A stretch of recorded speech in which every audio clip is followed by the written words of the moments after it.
Marking centre کے اوپر میرے ایک کولیگ پیپر چیک کر رہے تھے۔ چیکنگ کے آخر پہ انہوں نے میرے ساتھ ایک سٹیٹمنٹ شیئر کی۔ ان سٹیٹمنٹ بڑی ہی دلچسپ ہے اور ایک لطیفہ معلوم ہوتی ہے۔ وہ اسٹوڈنٹ نے لکھا ہوا تھا پیپر کے اینڈ کے اوپر کہ بیماری کی وجہ سے میں تیاری نہیں کر پایا یا کر پائی، گردے میں پتھری تھی اور یہ کہ مجھے ٹی بی ہے، اس لیے خدا کا واسطہ مجھے پیپر میں پاس کر دیجیے۔ ایسی ہی بے شمار سٹیٹمنٹس عام سٹوڈنٹس پیپروں میں لکھتے نظر آتے ہیں۔ تو سوال یہ ہے کہ کیا ایسی سٹیٹمنٹس لکھنے کا اسٹوڈنٹس کو، طالب علموں کو فائدہ کیا ہوتا ہے؟ اس کا جواب ہے کہ اس کا کوئی فائدہ نہیں ہوتا، بلکہ الٹا اسٹوڈنٹس کو نقصان ہو سکتا ہے اور ان کے خلاف بورڈ یا کوئی بھی یونیورسٹی کارروائی بھی کر سکتی ہے، جس میں ان کو جرمانہ سزا یا پیپر معطلی یا ڈگری معطلی کی سزا دے سکتی ہے، اور بعض صورتوں میں تو اس کے اوپر مقدمہ بھی دائر ہو سکتا ہے۔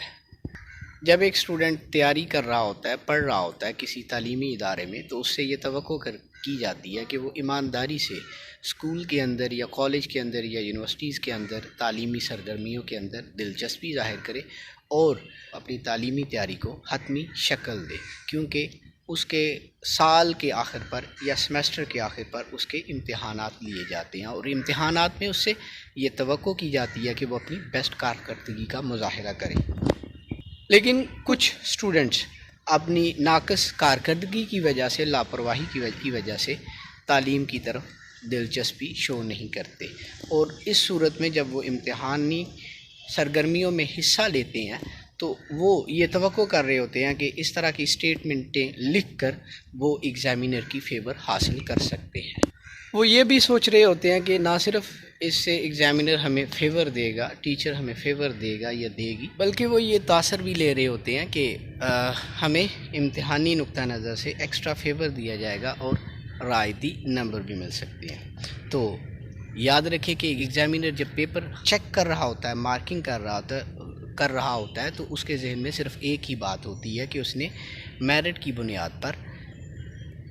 اپنے طلباء و طالبات کو نمبر ایوارڈ کرنے ہوتے ہیں، نہ کہ سفارش یا ریکویسٹ یا درخواست کی بیس پر۔ تو اس نے جو کچھ اپنے پیپر میں لکھا ہوتا ہے اس کو ایویلیویٹ کیا جاتا ہے، اور اسی کے مطابق اس کے جو نمبر بنتے ہیں وہ ایوارڈ کیے جاتے ہیں۔ اس میں ایگزامینر اپنی ایماندارانہ صلاحیتوں کا مظاہرہ کر رہا ہوتا ہے۔ اس کی دلچسپی درخواستوں کی بجائے، اسٹیٹمنٹوں کی بجائے آپ کے سوالات کی طرف ہوتی ہے، سوالات اور جو جوابات آپ نے لکھے ہوتے ہیں ان کو ایویلیویٹ کیا جاتا ہے۔ لہٰذا اسٹوڈنٹ جو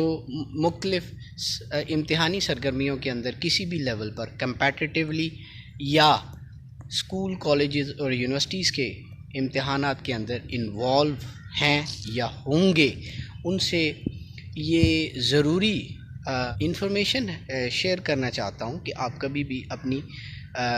امتحانی سرگرمی میں اس طرح کی اسٹیٹمنٹوں کا سہارا نہ لیں، بہانے بازیوں سے بچیں اور اپنی تعلیمی کارکردگی کو پوری ایمانداری کے ساتھ پیپر والے دن پیپر کے اوپر پوٹ اپ کرنے کی کوشش کریں۔ تو کیا آپ اس کے لیے ریڈی ہیں ڈاکٹر فیصل؟